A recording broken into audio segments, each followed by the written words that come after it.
मैं हूं ऐश्वर्या कपूर और आप देख रहे हैं मेरे साथ पूछता है भारत। शुरुआत ऐश्वर्या के एजेंडा से, और ऐश्वर्या के एजेंडा में आज बात बहुत महत्वपूर्ण, लेकिन जो प्योर राजनीति की नहीं, लेकिन राजनीति से जुड़ी हुई है, जो आप सब से जुड़ी है। आमतौर पे जैसे ही कोई आदमी, महिला या पुरुष, कोई भी पॉपुलर हो जाता है, बहुत ज्यादा पॉपुलर, यानी आप जनता जिसको पसंद कर लेती है, आज के समय में ऐसा हो गया है कि या तो आप सत्ता के साथ हो या सत्ता के विपक्ष, कुछ भी हो, स्पोर्ट्स स्टार हो यानी खिलाड़ी हो, कुश्ती हो, गायक हो, सिंगर हो, कवि हो, या तो सत्ता के साथ हो या सत्ता के खिलाफ। यह ठीक है क्या? पूछता है भारत। मैं आज ये इसलिए बात कर रहा हूं कि दो बड़ी ऐसी कवित्री हैं या दो ऐसी लोक गायिका, एक का नाम है अनामिका अंबर जैन, दूसरा का नेहा सिंह राठौर, जिनको जनता ने नहीं लेकिन द पॉलिटिकल क्लास, जो राजनेताओं के सेक्शन में उनको बांट दिया गया है कि भाई देखो, ये प्रो कांग्रेस है और ये प्रो बीजेपी है। ये ठीक है क्या? क्योंकि जब नेहा ने यूपी में काबा गाया तो बोला गया कि भाई ये तो एंटी बाबा है, ये तो बाबा के खिलाफ है। इन्होंने तो एंटी बीजेपी लाइन ले ली क्योंकि आदित्यनाथ योगी के खिलाफ कहती। उसके बाद यूपी में काबा 2 आया तो प्रूव हो गया, भैया ये तो प्रूव है कि ये तो एंटी बीजेपी, ऐसा लाइन बना दिया गया। जनता ने नहीं कहा, पॉलिटिकल क्लास ने कह दिया। लेकिन अब क्या? अब नीतीश कुमार और बिहार में जैसे वायलेंस हुआ, उसके ऊपर नेहा सिंह राठौर का गाना आया ऐसे ही, और उसमें अब बोला जा रहा है कि नेहा ने फ्लिप कर लिया क्या? मैं कहता हूं क्यों? इसको फ्लिप क्यों कह रहे हैं? जो रियलिटी है अगर उसको कोई दर्शाता है तो वो गलत है क्या? ऐसे ही अगर अनामिका अंबर जैन कल को किसी और प्रदेश में, और अगर उसमें by chance, by fluke BJP की सरकार है, उसके ऊपर गाती है, तो क्या वो एंटी बीजेपी हो जाएंगी क्या? मैं कह रहा हूं कोई भी प्रदेश हो, मान लीजिए कोई भी हो, नॉर्थ ईस्ट से लेके और हरियाणा तक, महाराष्ट्र से लेके और कर्नाटक तक, कोई ऐसा सोशल इविल्स एग्जिस्ट, ये आप भी मानते हैं और मैं भी जानता हूं। सोसाइटी है, अच्छा बुरा दोनों होता है, अच्छा और बुरा दोनों होता है, और आदिकाल से ये तो वो लोग हैं जो सोसाइटी की अच्छाई और बुराई दोनों को डिपिक्ट करते हैं। तो फिर इनको भी अगर पार्टी में और दलगत राजनीति में बांट दिया जाएगा तो कैसे चलेगा? पूछता है भारत।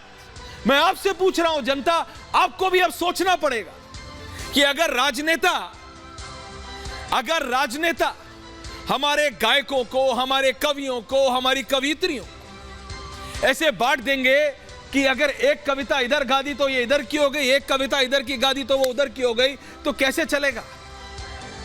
इसी पे है आज पूछता है भारत की व्हाट्स द रियलिटी। और ये क्या गाना है जिसकी वजह से अब लोग नेहा सिंह राठौर को, जो कल तक ये आरोप लगाते थे कि एंटी बीजेपी है, आज विपक्ष वाले लगा रहे हैं कि देखो यार ये तो प्रो बीजेपी। पर what's the reality? Neha Singh Rathore भी होंगे, अनामिका अंबर जैन भी होंगे, और दो और खास लोग होंगे जो इन दोनों को, नेहा जी को भी और अनामिका जी को भी बहुत अच्छे तरीके से जानते हैं। पूछता है भारत में बहुत बहुत धन्यवाद आपका। लेकिन पहले ये स्पेशल रिपोर्ट और फिर ये स्पेशल पैनल है आज आपके लिए। बिहार में काबा, अरे चच्चा के चरण में भक्ति जवक चारों धाम बा, चच्चा के चरण में भक्ति जवक चारों धाम बा, मरेला छपरा जरे नालंदा जरत सासाराम बा, काबा बिहार में काबा। जी हाँ, सही सुना आपने। ये नेहा सिंह राठौर का नया गीत है, और इस बार सवालों में यूपी नहीं, बिहार की सुशासन सरकार है। लोक गायिका के तेवर वही हैं, अंदाज भी वही है, लेकिन तीर इस बार यूपी नहीं, बिहार सरकार पर चला है।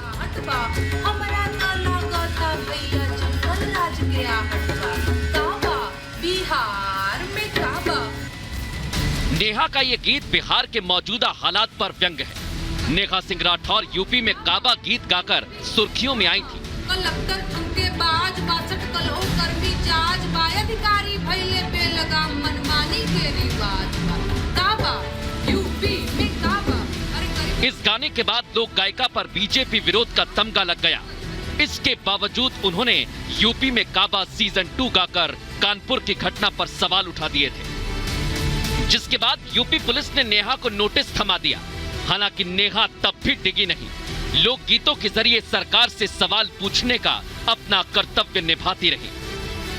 ये दोनों मिलकर के ही सरकार चला रहे हैं और भतीजा जी भी ये कहते रहे हैं कि जब मेरी सरकार आएगी तो जो है मैं 10 लाख नौकरी दूंगा और ये सारी चीजें करूंगा। तो मैंने उसका भी जिक्र किया हुआ है कि 10 लाख नौकरी के वादा भइल रहे चुनाव में, अरे को बहाली निकलल ना लइका बड़े तनाव में। तो ये सारा सवाल है और आप अगर सत्ता में रहोगे तो एक लोक गायिका होने के नाते सवाल मैं आपसे पूछूंगी। लोक गायिका नेहा सिंह राठौर अक्सर यूपी में तल्ख सवाल पूछने को लेकर जानी जाती रही हैं। उनके काबा गीत ने यूपी में सियासी पारा हाई कर दिया था। हालांकि अनामिका जैन अंबर ने यूपी में बाबा गीत गाकर नेहा को उन्हीं की भाषा में जवाब दिया। अनामिका अपने इस गाने के बाद नेहा की प्रतिद्वंदी बन गई।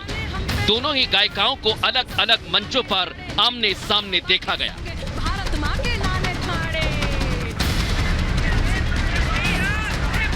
रामनवमी पर हुई हिंसा की आग में बिहार जल उठा।